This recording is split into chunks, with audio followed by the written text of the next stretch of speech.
होणार नाही. मराठ्यावर महाराष्ट्रात कुठं अन्याय झाला ना, तुमचा पोरग म्हणून सगळ्यात अगोदर वार झालेला मी राहणार.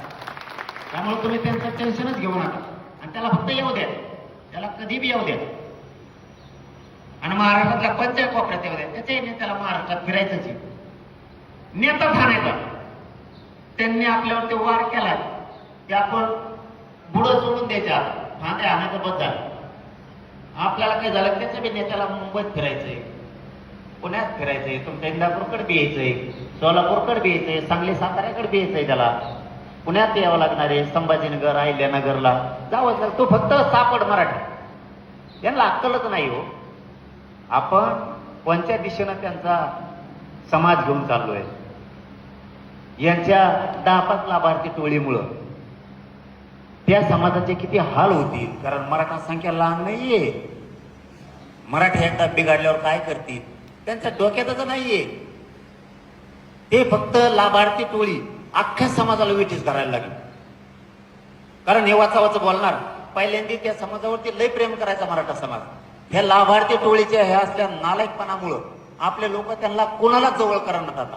कारण चूक खुन करणाराची, त्या लाभार्थी टोळीची कुणाचा पण खून करणार. आता मला परवा कळालं की त्या परभणीला शेणगावला धनगर समाजाचा पोरगच मारून टाकलं. लाभार्थी टोळीच. मी तिथल्या एसपीनं सांगितलं अटक करा ते कोण येते. नसता मी जर परभणीला तर परत बघा तुम्ही म्हणताल काय झालं. त्यांनी सांगितलं नाही, ती आरोपी अटक होणार. मी जातीवादी असतो असले कामच केले नसते ना. मी मराठीतच केले असते. फक्त महादेव मुंडेचं प्रकरण उचललं असतं का मी जातीवादी असतो तर. आई बहीण वाटली मला. माझ्या समाजाचे जे संस्कार आहेत, कोणाची आई बहीण असू द्या, तिच्यावर अन्याय झाला तर आपण तिच्या बाजूने उभा राहायचं, ही मराठ्यांची शिकवण आहे. होणार नाही. मराठ्यावर महाराष्ट्रात कुठं अन्याय झाला ना, तुमचा पोरग म्हणून सगळ्यात अगोदर वार झालेला मी राहणार. त्यामुळे तुम्ही त्यांचं टेन्शनच घेऊ नका आणि त्याला फक्त येऊ द्या, त्याला कधी बी येऊ द्या आणि महाराष्ट्रातल्या पंचायत कोपऱ्यात येऊ द्या. त्याच्याही नेत्याला महाराष्ट्रात फिरायचंच आहे. नेता ठाण्याचा त्यांनी आपल्यावरती वार केला की आपण बुडं सोडून द्यायच्या, फांद्या आणायचं बस झालं.